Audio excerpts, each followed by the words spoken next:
Welcome back viewers. हमारा जो आज का सेशन है इसमें हम लर्न करेंगे कि एस्ट्रिक सर्वर क्या है और एस्ट्रिक सर्वर को हम किस तरह इंस्टॉल कर सकते हैं। तो इसको स्टार्ट करने से पहले देखते हैं कि एस्ट्रिक सर्वर है क्या। तो एस्ट्रिक सर्वर आपके पास क्या है कि Asterisk server is a free and open source framework for building communication applications and is sponsored by Digium. तो कोई भी आप कम्युनिकेशन की एप्लीकेशन बिल्ड कर रहे हैं, अपने नेटवर्क के ऊपर डिप्लॉय कर रहे हैं, तो उस पर्पस के लिए जो आप लाइनक्स के प्लेटफॉर्म पे जो एप्लीकेशन चूज करते हैं वो एस्ट्रिक सर्वर की एप्लीकेशन है।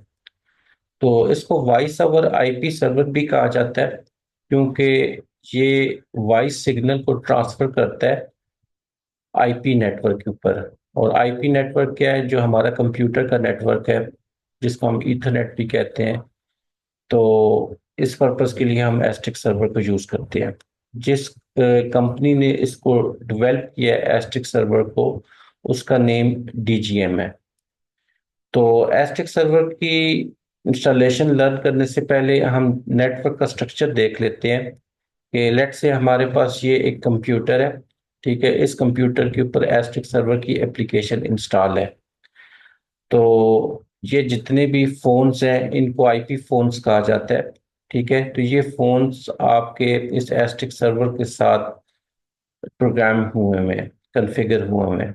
ठीक है, तो कॉन्फ़िगर इनको कंप्लीट सेटअप करने के बाद, इनको फ़ोन नंबर असाइन करने के बाद ये आपस में एक दूसरे से कम्युनिकेट कर सकते हैं। तो जिस कंप्यूटर के ऊपर आपने एस्ट्रिक सर्वर इंस्टॉल किया है, ठीक है, उसको आप कॉल सेंटर सर्वर भी कहते हैं क्योंकि ये जितनी भी कॉल सेंटर्स हैं, कॉलिंग की फीचर्स प्रोवाइड करते हैं, इंटरनेट कॉलिंग की। ठीक है, तो वहाँ पे आपके पास एस्ट्रिक सर्वर डिप्लॉय हुआ होता है। तो फैक्स मशीन है वो भी आपके एस्ट्रिक सर्वर से कम्युनिकेट कर सकती है। तो ये हार्ड फोन्स हैं, इनको आईपी फोन कहा जाता है। इनका एक वर्जन ये सॉफ्टवेयर बेस्ड एप्लीकेशन भी होती है जिनको सॉफ्ट फोन कहा जाता है। तो हम आगे चल के इसको डिटेल डिस्कशन करेंगे कि एस्ट्रिक सर्वर पे एक फ़ोन को किस तरह सेटअप किया जाता है उसकी इंस्टॉलेशन कंप्लीट होने के बाद। तो हमारा आज का जो फर्स्ट पर्पस है कि एस्ट्रिक सर्वर को आप किस तरह इस एप्लीकेशन को लाइनक्स के प्लेटफॉर्म पे इंस्टॉल करेंगे। तो इंस्टॉल करने के इसके दो मेथड हैं, जिस तरह प्रीवियस सेशंस में भी हमने डिस्कशंस की। डिफरेंट सर्वर की प्रोग्रामिंग हमने की, स्किड सर्वर की, डीएचसीपी एंड सो ऑन। तो एक तो ये आपके पास मेथड होता है कि आप उस एप्लीकेशन को सोर्स कोड से कंपाइल करके इंस्टॉल करें। ठीक है, और सेकंड आपके पास मेथड है कि आप उसको यम की रेपोजिटरी के थ्रू करें। अगर आप उसके सोर्स कोड से उसको बिल्ड नहीं कर रहे, ठीक है, उसकी बाइनरी से आप उसको इंस्टॉल कर रहे हैं, तो लाइनक्स के प्लेटफॉर्म पे आपके पास यम की यूटिलिटी हो सकती है जो कि डिपेंडेंसीज ऑटो रिजॉल्व करती है। और डेबियन के प्लेटफॉर्म पे ऐप डैश गेट या एप्टीट्यूड की यूटिलिटीज हो सकती हैं, जो कि हम प्रीवियस सेशंस में ऑलरेडी डिस्कस कर चुके हैं कि ये रेपोजिटरी, इन रेपोजिटरी यूटिलिटीज में क्या डिफरेंस है, यम, आरपीएम या डेबियन के प्लेटफॉर्म पे ऐप डैश गेट, एप्टीट्यूड। तो स्टार्ट करते हैं फर्स्ट कि हम एस्ट्रिक सर्वर को इंस्टॉल किस तरह करेंगे सोर्स कोड से। ठीक है, तो इस पर्पस के लिए आप फर्स्ट ऑफ ऑल गूगल पे चले जाएं और वहां पे टाइप करें डाउनलोड एस्ट्रिक सर्वर। तो आप एस्ट्रिक सर्वर की ऑफिशियल साइट पे चले जाएंगे, एस्ट्रिक.org। उसके डाउनलोड के सेक्शन पे आप क्लिक करते हैं। तो क्लिक करने के बाद आपके पास इसका जो अभी लेटेस्ट वर्जन आपके सामने है वो Asterisk download latest LTS version 22.3.0। ठीक है, इसमें LTS लॉन्ग टर्म सपोर्ट इसके साथ आ रहा है। ठीक है, इसका क्या मीनिंग है मैं आगे चल के इसको डिस्कस करता हूँ। तो आपके पास फर्स्ट ऑप्शन ये है कि आप जस्ट यहाँ पे क्लिक करें तो इसकी डाउनलोड आपके पास स्टार्ट हो जाएगी।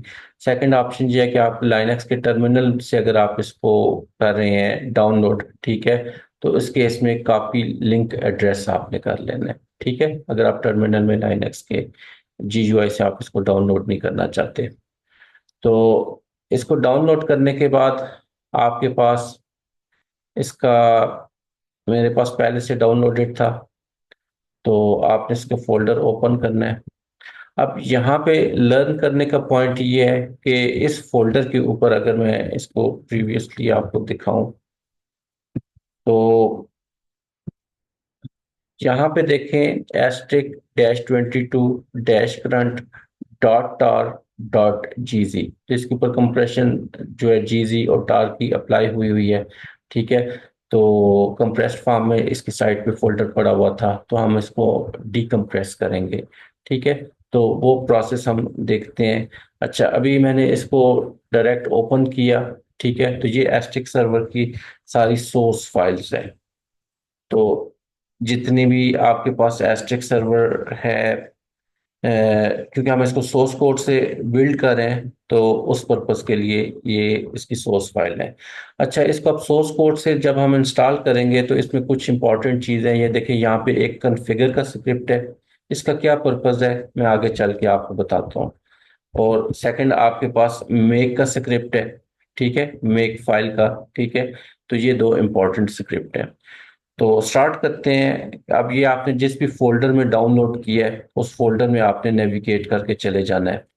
तो मैं इसका फर्स्ट मेथड है कि इसको एस्टिक सर्वर को इसके सोर्स कोड से किस तरह इंस्टॉल करेंगे। तो किसी भी सॉफ्टवेयर को जब आप सोर्स कोड से इंस्टॉल करते हैं तो उसमें फर्स्ट मेथड होता है कि आप कॉन्फ़िगर का स्क्रिप्ट रन करते हैं।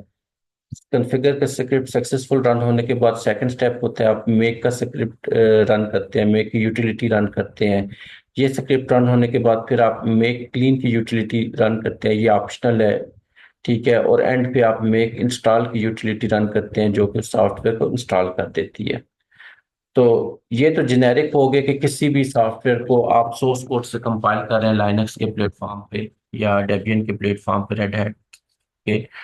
तो कॉन्फ़िगर की यूटिलिटी क्या करती है कि आप जिस एप्लीकेशन को सोर्स कोड से कंपाइल कर रहे हैं तो उसके प्री रेक्विजिट पैकेजेस चेक करती है कि आया वो लाइनक्स के प्लेटफॉर्म पे इंस्टॉल्ड है या नहीं है। ठीक है, अगर इंस्टॉल्ड होंगे तो सक्सेसफुल का मैसेज आपको स्क्रीन पे प्रिंट करेगी, और अगर इंस्टॉल नहीं होंगे तो इस केस में जो भी पैकेजेस उसको चाहिए होंगे वो स्क्रीन पे एरर मैसेज की फॉर्म में शो कर देगी, तो आप उसको इंस्टॉल करेंगे। ये भी देखते हैं आगे चल के।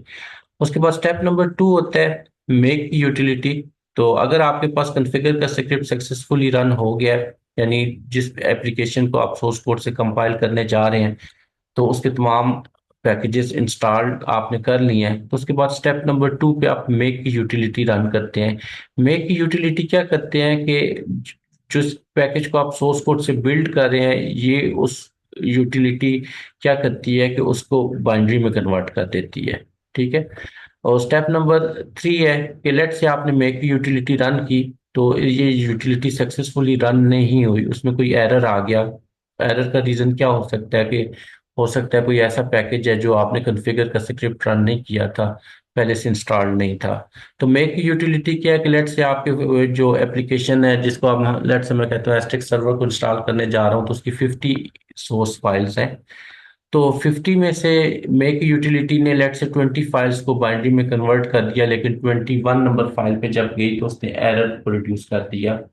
तो इस केस में आप दोबारा से उस एरर को रिजॉल्व करेंगे। रिजॉल्व करने के बाद आप दोबारा से जब मेक यूटिलिटी रन करेंगे तो पहले से बाइनरी बनी होंगी। 20 फाइल्स की बाइनरी बन चुकी थी।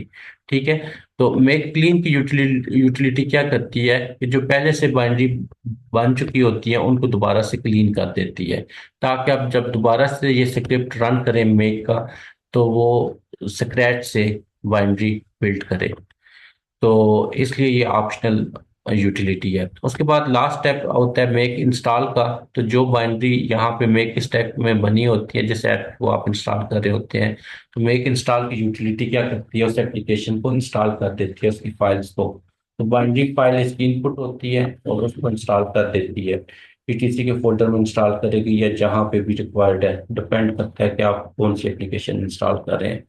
तो ये तो 4 स्टेप्स हो गए कि किसी भी सॉफ्टवेयर को आप सोर्स कोड से जब कंपाइल करते हैं। ठीक है, तो ये स्टेप्स आप फॉलो करेंगे। तो हमारे आज के सेशन में, क्योंकि हम एस्टिक सर्वर का वर्जन 22.3 है, ठीक है, इसको सोर्स कोड से कंपाइल करके लाइनक्स के सेंटोस 7 वर्जन में, या कोई सा भी वर्जन हो सकता है आपके पास, या डेबियन हो सकती है, उसमें इंस्टॉल करने जा रहे हैं। तो स्टार्ट करते हैं।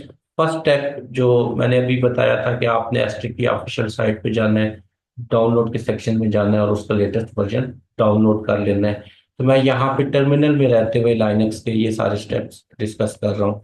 तो आपने उसकी साइट पर, ऑफिशियल साइट पे गए और वहाँ पे आपने लिंक का एड्रेस कॉपी किया, ठीक है।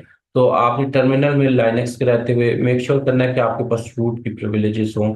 तो डब्ल्यू गेट स्पेस आगे जो पाथ आपने कॉपी किया था लिंक का एड्रेस, जो कि एस्टिक सर्वर का वर्जन 22 का डाउनलोड का लिंक है, ठीक है, वो आपने यहाँ पे पेस्ट कर देना है। तो ये जैसे ही टाइप करेंगे, टर्मिनल में इंटर करेंगे, तो एस्टिक सर्वर की आपके पास जो सोर्स कोड है, ठीक है, उसकी इंस्टॉलेशन स्टार्ट हो जाएगी। तो ये सक्सेसफुली डाउनलोड होने के बाद आपकी जो भी प्रेजेंट वर्किंग डायरेक्टरी है ये उसमें डाउनलोड करेगा, और वहां पे इसका जो नेम होगा फाइल का asterisk dash 22 dash current dot tar dot GC होगा, ठीक है, कंप्रेस फॉर्म में। तो फर्स्ट स्टेप ये है कि हम इसको डीकम्प्रेस करेंगे, ठीक है। तो इस पर्पज के लिए हम टार की यूटिलिटी यूज करेंगे। डाउनलोड करने के बाद मेक श्योर करना है कि आपने जिस भी करंट वर्किंग डायरेक्टरी में बाय डिफॉल्ट आपका ये डाउनलोड होगा, तो करंट वर्किंग डायरेक्टरी में रहते हुए आपने टार की यूटिलिटी टाइप करनी है। उसके बाद dash X V Z F के ऑप्शन साथ इसके स्विचेस टाइप करने हैं। तो X stand for extract, V stand for verbose, G stand for zip, जो कि जीजी की यूटिलिटी है, ठीक है। तो इस पर्पज के लिए यहाँ पे अप्लाई हुआ है। तो आप यहाँ पे देखें कि किसको एक्सट्रैक्ट इसने करना है। आगे एस्ट्रिक सर्वर का जो वर्जन आपने डाउनलोड किया उसका पाथ, उसका नेम, फाइल नेम आपने स्पेसिफाई कर देना है।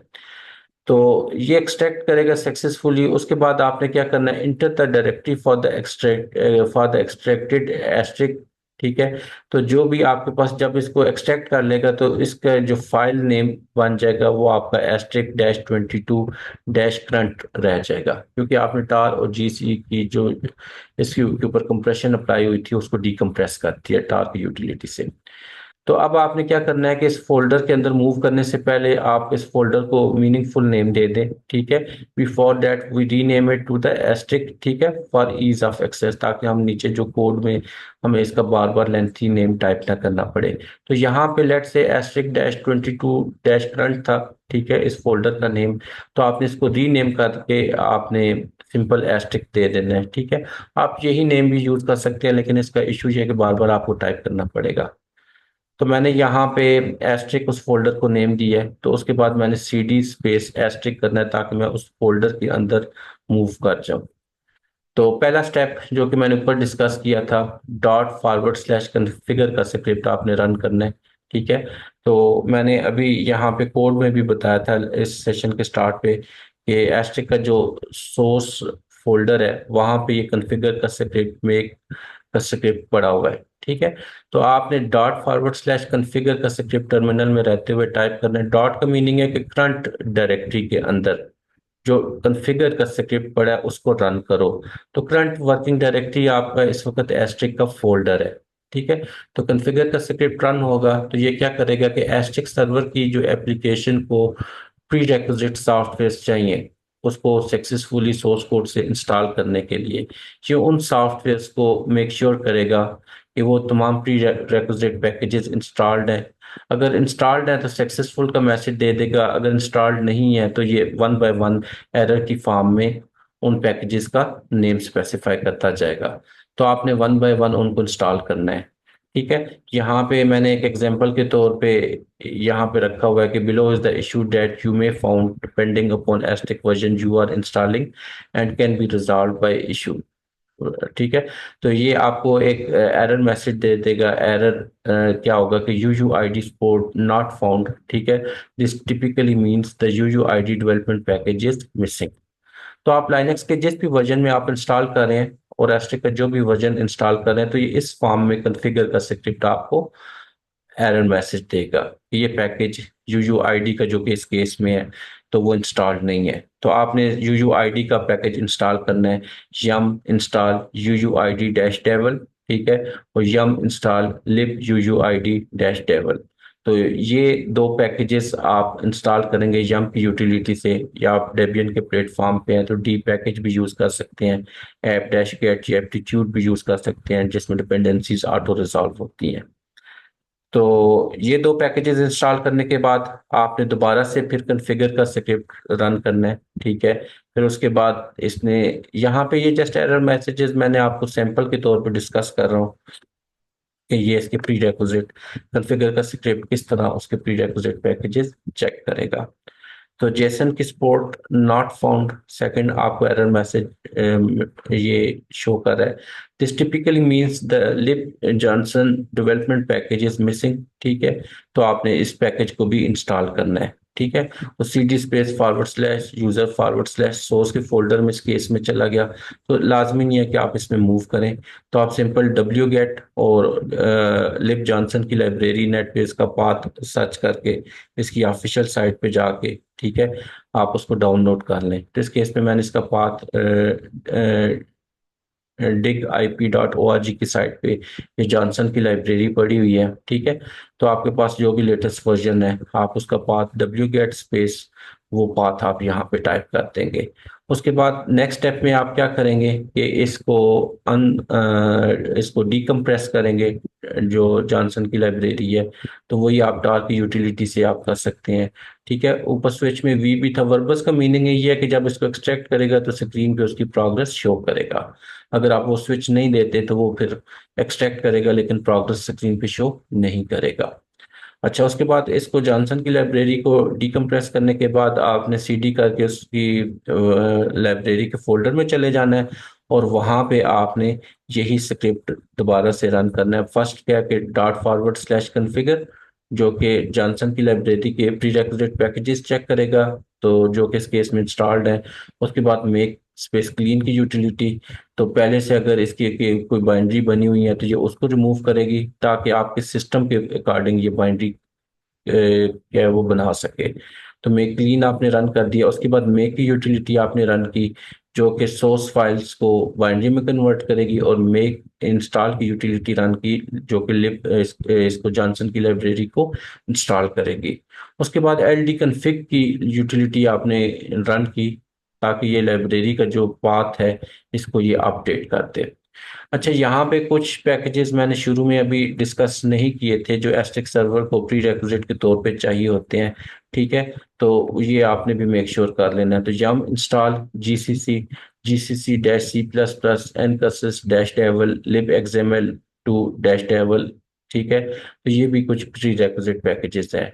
तो आप नीचे जो मैंने UUID वगैरह के डिस्कस किए हैं तो वो भी आप यहाँ पे मेंशन कर सकते हैं, वो जस्ट मैंने इसलिए डिस्कस किए कि ये एरर मैसेज किस तरह शो करेगा। तो जीसीसी क्या किसी लैंग्वेज का कंपाइलर है, GCC dash C plus plus C plus plus language का कंपाइलर है जो कि एस्ट्रिक्स सर्वर की एप्लीकेशन को चाहिए होगा। तो ये भी आपने इंस्टॉल करने हैं। तो ये इंस्टॉल करने के बाद, जॉनसन की लाइब्रेरी को इंस्टॉल करने के बाद, आपने दोबारा से एस्ट्रिक सर्वर के फोल्डर में चले जाना है, ठीक है। तो CD स्पेस एस्ट्रिक का जो भी फोल्डर जहाँ पे भी आपका पड़ा है आपने उस फोल्डर में चले जाना है, और दोबारा से डॉट फॉरवर्ड स्लैश कॉन्फ़िगर का स्क्रिप्ट रन करना है। इस स्टेज तक हमने एस्ट्रिक सर्वर को जो प्री रेक्विजिट पैकेजेस चाहिए थे वो सारे इंस्टॉल कर लिए। तो इसलिए कॉन्फ़िगर का स्क्रिप्ट सक्सेसफुली रन होगा। उसके बाद नेक्स्ट स्टेप में आपने मेक की यूटिलिटी रन करनी है जो कि एस्टिक सर्वर की सोर्स फाइल को बाइनरी में कन्वर्ट करेगी। इसके बाद आपने मेक इंस्टॉल की यूटिलिटी रन करनी है जो कि मेक यूटिलिटी ने जो बाइनरी बनाई थी उनको इंस्टॉल कर देगी लाइनक्स के जिन जिन प्लेसेस पे उस फाइल ने इंस्टॉल होना है। लेट्स से कि जो कॉन्फ़िगरेशन फाइल्स हैं किसी भी सर्वर की, तो वो हमने बात किया था रूट के अंदर ETC का फोल्डर होता है, और ETC के अंदर उस ऐप के नेम से फोल्डर बनता है, उस सर्वर के नेम से फोल्डर बनता है। तो इस केस में हम एस्ट्रिक को इंस्टॉल कर रहे हैं तो ETC के अंदर एस्ट्रिक का फोल्डर बनेगा। तो उसकी जितनी भी कॉन्फ़िगरेशन फाइल्स होंगी, zip.conf हो गया, extensions.conf हो गया, तो वो सारी की सारी ETC में ये इंस्टॉल करेगी। उसके बाद नेक्स्ट है हमारे पास मेक स्पेस सैंपल्स। तो ये क्या करेगी, ऑप्शनल है, लेकिन क्या है कि एस्ट्रिक सर्वर की जो सोर्स कोड है उसके उसके लिए हेल्प के लिए उसके सैंपल्स जो कोड है उनको इंस्टॉल कर देगी, जो कि फ्यूचर में हमें उसके कॉन्फ़िगर करते वक्त, प्रोग्राम करते वक्त हेल्पफुल होंगे। मेक स्पेस प्रोग्राम डॉक्स, ठीक है, ये भी ऑप्शनल है, लेकिन ये क्या करेगी कि एस्टिक सर्वर की जितनी भी डॉक्यूमेंटेशन है, ठीक है, उसको इंस्टॉल कर देगी। तो यहाँ तक हमने एस्टिक सर्वर को कंप्लीटली इंस्टॉल कर लिया सोर्स कोड से, ठीक है। तो उसके बाद क्या करना है कि हमने उसको, उसकी सर्विस को रन करना है, ठीक है। तो ये यहाँ पे मैंने पहले ही डिस्कस कर लिया था कि एल डी कन्फिग आपने करना है लिब जॉनसन की लाइब्रेरी का पाथ, ताकि अपडेट हो सके। तो डायनामिक लिंकर कैशे को रिफ्रेश कर देती है ये यूटिलिटी। तो उसके बाद हमने एस्ट्रिक सर्वर को इंस्टॉल करने के बाद सोर्स कोड से उसकी सर्विस को रन करना है। तो asterisk space dash triple V C आप टाइप करेंगे, ठीक है। तो आप क्या होगा कि आप लाइनक्स के टर्मिनल की कंसोल से एस्ट्रिक की कंसोल में आप सी एल आई में मूव कर जाएंगे, कमांड लाइन इंटरफेस में, ठीक है। तो कमांड लाइन इंटरफेस में चल के हम कुछ कमांड्स हैं जो कि आपको फ्रिक्वेंटली आगे यूज पड़ेंगी, तो वो मैं यहाँ पे डिस्कस कर देता हूँ। Four space top space now, तो ये यूटिलिटी क्या करेगी कि एस्टिक सर्वर की जो एप्लीकेशन है, ठीक है, जो कि आपने यहाँ पे इसको रन किया था, उसको इस सर्विस को स्टॉप कर देगी, ठीक है। Four space restart space now की सेकंड यूटिलिटी है। तो ये आपने एस्टिक सर्वर की कॉन्फ़िगरेशन फाइल में कुछ चेंजेस किए हैं, तो उसकी सर्विस को रीस्टार्ट करना चाहते हैं, तो four space restart space now की यूटिलिटी आप उसकी सी एल आई में टाइप करेंगे, तो उसकी सर्विस को स्टॉप करके दोबारा से रीस्टार्ट कर देगी। इसी तरह आपकी एस्टिक सर्वर की जो सी एल आई है उसमें आप हेल्प की यूटिलिटी टाइप करेंगे, तो एस्टिक सर्वर की जितनी भी सपोर्टेड कमांड्स हैं और उनकी डिस्क्रिप्शन, ठीक है, उनकी क्या फंक्शनैलिटी है, तो ये यूटिलिटी उनको शो कर देगी। तो यहाँ तक तो हमने लर्न किया कि एस्टिक सर्वर की एप्लीकेशन को सोर्स कोड से किस तरह आप इंस्टॉल करेंगे और उसकी डिपेंडेंसीज किस तरह रिजॉल्व करेंगे, ठीक है। और उसके बाद एस्टिक सर्वर की एप्लीकेशन को किस तरह आप स्टार्ट करेंगे। अब हमारा सेकंड स्टेप है, क्योंकि एक लेंथी प्रोसेस है कि आप एस्टिक सर्वर को सोर्स कोड से इंस्टॉल कर रहे हैं, उसमें प्री रेक्विजिट आपको खुद से रिजॉल्व करने पड़ते हैं, ठीक है। तो लाइनक्स की बास डिस्ट्रीब्यूशन में एस्ट्रिक की repository available by default install नहीं होती, ठीक है।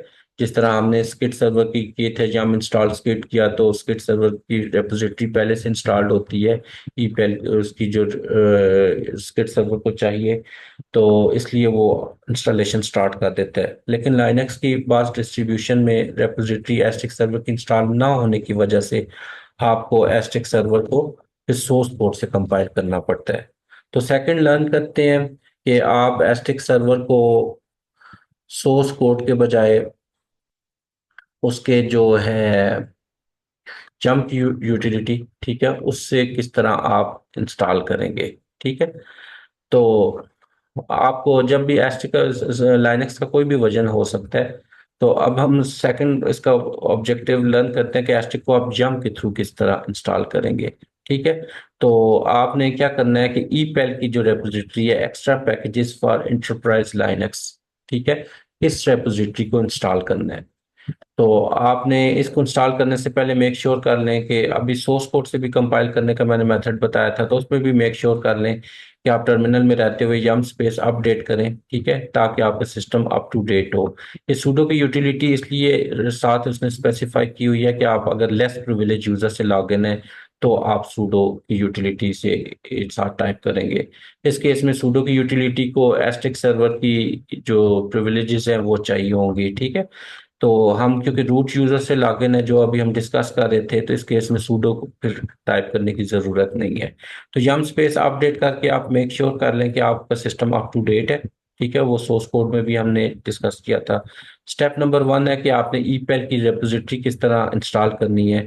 तो यम इंस्टॉल ईपेल डैश रिलीज, तो ये आप टाइप करेंगे टर्मिनल में लाइनक्स के, ठीक है, तो ईपेल की रेपोजिटरी इंस्टॉल हो जाएगी। उसके बाद नेक्स्ट स्टेप है कि आपने yum install G C C dash C plus plus and so on, ये एस्टिक सर्वर के कुछ प्री रेक्विजिट पैकेजेस हैं, ठीक है। तो इसको हम यम से इंस्टॉल कर रहे हैं, या सोर्स कोड में भी ये चाहिए थे, ठीक है। तो आपने ये वन बाय वन सब के सब इंस्टॉल कर लेने हैं। पाइथन की सपोर्ट भी उसको चाहिए होगी, ठीक है, सी लैंग्वेज की, C++ and so on, open SSL और ये सारे जो भी पैकेजेस हैं, तो आपने ये इंस्टॉल कर लेने हैं। उसके बाद क्या है कि आपने यम इंस्टॉल एस्ट्रिक करना है टर्मिनल में रहते हुए, क्योंकि आपने इसके प्री रेक्विजिट तमाम इंस्टॉल कर लिए हैं, तो यम इंस्टॉल एस्ट्रिक करेंगे तो ये एस्ट्रिक सर्वर का जो भी करंट वर्जन होगा, ठीक है, ईपेल की रेपोजिटरी पे जो पड़ा होगा उसको डाउनलोड करके इंस्टॉल कर लेगी। उसके बाद नेक्स्ट स्टेप है कि यम इंस्टॉल फ्री पीबीएक्स। ठीक है, फ्री पीबीएक्स क्या है कि अगर आप एस्टेक्स सर्वर को उसकी सोर्स फाइल्स को ओपन करके प्रोग्राम नहीं करना चाह रहे, बल्कि आप उसके GUI वर्जन से, GUI जो इंटरफेस है, ग्राफिकल यूजर इंटरफेस है, उससे प्रोग्राम करना चाह रहे हैं, तो इस पर्पज के लिए फ्री पीबीएक्स जो है आपके पास, वो पैकेज आपके पास इंस्टॉल होना चाहिए। Free PBX is a web based interface that simplifies Asterisk configuration. ठीक है, तो अब उसके बाद यहाँ तक हमारे पास एस्ट्रिक सर्वर इंस्टॉल हो चुके हैं।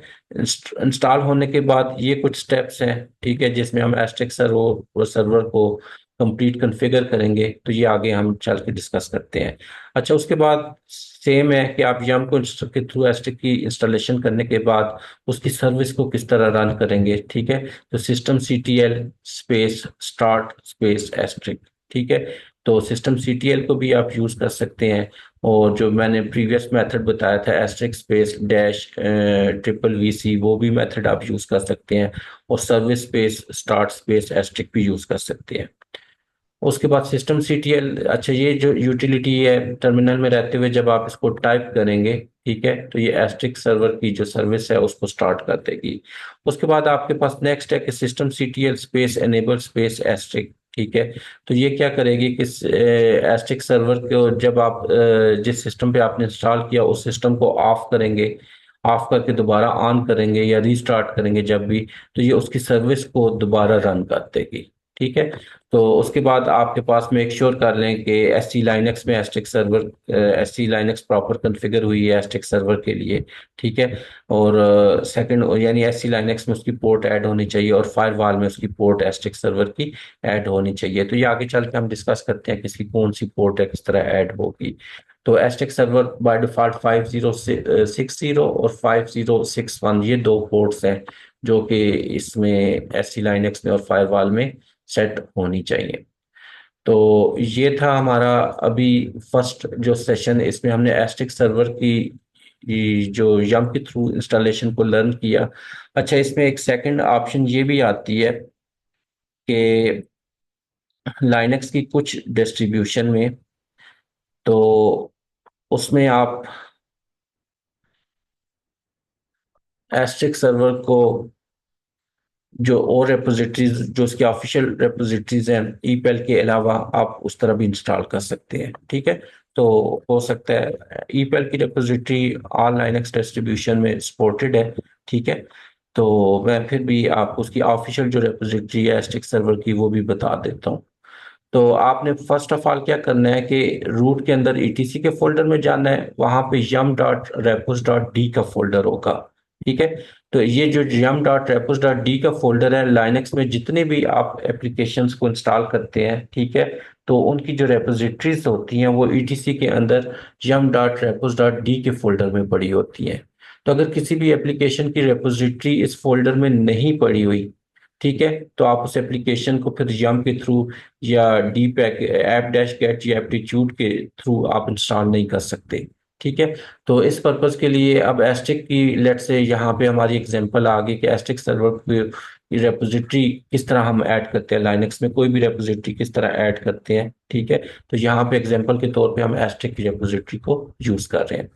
तो कहते हैं yum.repos.d के फोल्डर में आपने जाना है, वहां पे सिंपल आप VI एडिटर से एक सिंपल फाइल बनाएंगे, टेक्स्ट फाइल, और उसको आप लेट से आपने मीनिंगफुल दे दिया, नेम स्पेसिफाई कर दिया CentOS dash Asterisk dot repo. तो उसकी एक्सटेंशन, उसका नेम कुछ भी हो सकता है, लेकिन उसकी एक्सटेंशन डॉट रेपो होगी, क्योंकि रेपोजिटरी की एक्सटेंशन यही है। अच्छा, इस फाइल को क्रिएट करने के बाद आपने इस फाइल के अंदर ये कोड पेस्ट कर देना है, राइट कर देना है। ये कोड क्या है कि फर्स्ट ऑफ ऑल ये जो आपके पास कोड है ये एस्ट्रिक सर्वर की, एस्ट्रिक का जो टेस्टेड वर्जन है, ठीक है, स्टेबल जो रिलीज है, ये उसका लिंक है, उसकी रेपोजिटरी का लिंक है। इसी तरह ये जो नीचे कोड डिफाइन हुआ हुआ है ये एस्ट्रिक सर्वर का इस वक्त जो भी करंट वर्जन है, लेटेस्ट वर्जन है, ये उसका लिंक है, ठीक है, उसकी रेपोजिटरी का लिंक है। अब देखते हैं कि रेपोजिटरी में होता क्या है। तो ये एस्टेक सर्वर की रेपोजिटरी का आपके ये ऊपर स्क्वायर ब्रैकेट के अंदर उसका नेम है एस्टेक डैश टेस्टेड, और नीचे name is equal to CentOS dash release server Asterisk tested. तो ये इस रेपोजिटरी के नेम को रिप्रेजेंट कर रहा है, ठीक है। Base URL is equal to this, तो एस्टेक की जो रेपोजिटरी है जहां से एस्टेक सर्वर का टेस्टेड वर्जन डाउनलोड होगा, ठीक है, ये उसका बेस यूआरएल है। इसी तरह enabled is equal to zero का मीनिंग है कि ये जो टेस्टेड की रेपोजिटरी है ये अभी डिसेबल है, ठीक है। अगर आप इसकी वैल्यू जीरो कर देंगे तो ये रेपोजिटरी ऊपर वाली जो लिंक पे है ये डिसेबल है, इससे कोई पैकेजेस डाउनलोड नहीं होंगे। अगर आप enabled की वैल्यू वन कर देंगे, ठीक है, तो फिर इस केस में टेस्टेड की जो रेपोजिटरी है इससे आप पैकेजेस एस्टेक सर्वर के डाउनलोड कर सकते हैं। इसलिए यहाँ पे जीरो इसलिए किया हुआ है कि ये एस्टेक सर्वर का जो करंट वर्जन है, ठीक है, वो इस रेपोजिटरी से डाउनलोड करना चाह रहा है, ठीक है। जब भी आप यम टाइप करेंगे यम इंस्टॉल एस्ट्रिक तो वो इस रेपोजिटरी से लेगा।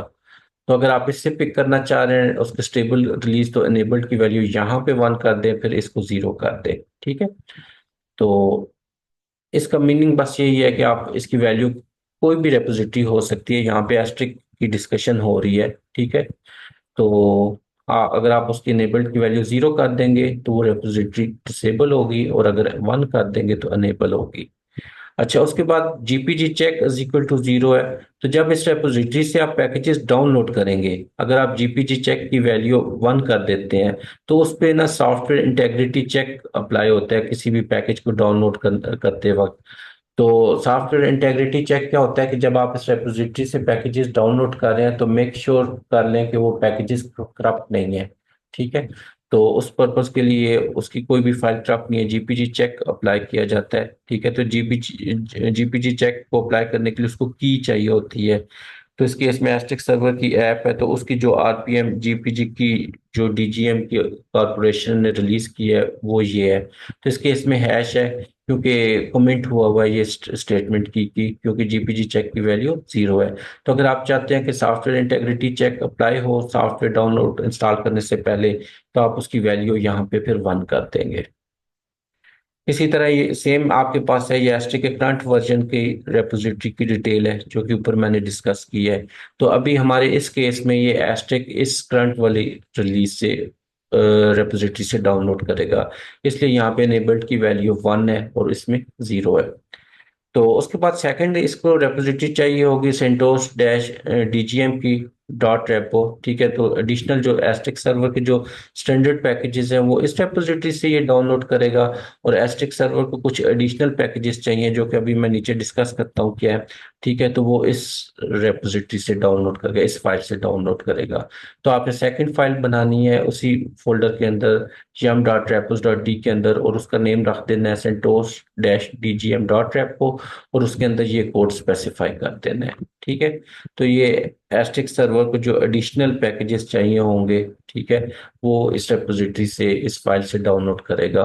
तो इस केस में भी क्योंकि हमने ऊपर करंट वाला वर्जन इसका इंस्टॉल कर रहे हैं तो इसीलिए इसने यहाँ पे करंट वाले वर्जन के एडिशनल पैकेजेस को जो रेपोजिटरी है उसको अनेबल किया है। तो इंस्टॉल करने के ये रेपोजिटरी राइट करने के बाद उसमें चेंजेस सेव कर देनी है रेपोजिटरी में। उसके बाद आपने क्या करना है, टर्मिनल पे आना है, लाइनक्स के यम इंस्टॉल और एस्ट्रिक। तो एस्ट्रिक का भी लेटेस्ट वर्जन हमने डिस्कस किया 22 है, तो आपने यम इंस्टॉल एस्ट्रिक 22 यहाँ पे टाइप कर देना है, ठीक है। उसके बाद स्पेस डाल के asterisk 22 dash configs asterisk 22 dash voice mail डैडी लाइनक्स और डैडी टूल्स और लिबप्री। तो ये जो तीन चार पैकेजेस मैंने बताए, डैडी लाइनक्स हो गया, डैडी टूल्स और लिबप्री, तो ये एस्ट्रिक सर्वर की जो अभी एडिशनल रेपोजिटरी हमने ऐड की है ये सेकंड फाइल में, ठीक है, वहां से ये डाउनलोड करेगा। तो बताने का मकसद ये है कि आपको एस्ट्रिक का जो भी वर्जन चाहिए, क्योंकि लेटेस्ट अभी मैंने डिस्कस किया 22 है, तो वो आपने यहाँ पे उसके अकॉर्डिंग राइट कर देना है। उसके बाद आपने इसको एडिशनल पैकेजेस की जो मेन पैकेज और एडिशनल पैकेजेस की इंस्टॉलेशन आपकी स्टार्ट हो जाएगी। वो कंप्लीट होने के बाद ठीक है, आपने क्या करना है कि asterisk space dash triple V GCI की आपने यूटिलिटी टाइप करनी है। तो ये क्या करेगी, एस्ट्रिक सर्वर की जो सर्विस है उसको स्टार्ट कर देगी, जो कि अभी हमने प्रीवियस देख लिया यम के मेथड में भी और सोर्स कोड के मेथड में भी। तो हमारा आज का सेशन यहीं तक था, जिसमें हमने लर्न किया कि एस्टिक सर्वर को सोर्स कोड से किस तरह कंपाइल कर सकते हैं, और सेकंड हमने लर्न किया कि एस्टिक सर्वर को ईपेल की रेपोजिटरी से किस तरह डाउनलोड करके इंस्टॉल कर सकते हैं वाया यम। और थर्ड हमने लर्न किया कि एस्टिक सर्वर को यम के थ्रू ही आप इंस्टॉल कर रहे हैं, लेकिन जो इसकी ऑफिशियल रेपोजिटरी है ठीक है, उसमें रेपोजिटरी को किस तरह ऐड करके इंस्टॉल कर सकते हैं। नेक्स्ट सेशन में हम डिस्कस करेंगे कि एस्ट्रिक सर्वर की जो कॉन्फ़िगरेशन फाइल्स हैं sip.conf extensions.conf, उनको किस तरह प्रोग्राम करना है, और साथ ही साथ इसके जो सॉफ्ट फ़ोन है ठीक है या हार्ड फ़ोन है, आईपी फ़ोन है, उसमें आप इसको किस तरह उसकी सेटिंग करेंगे। तो मिलते हैं नेक्स्ट सेशन में। Thank you.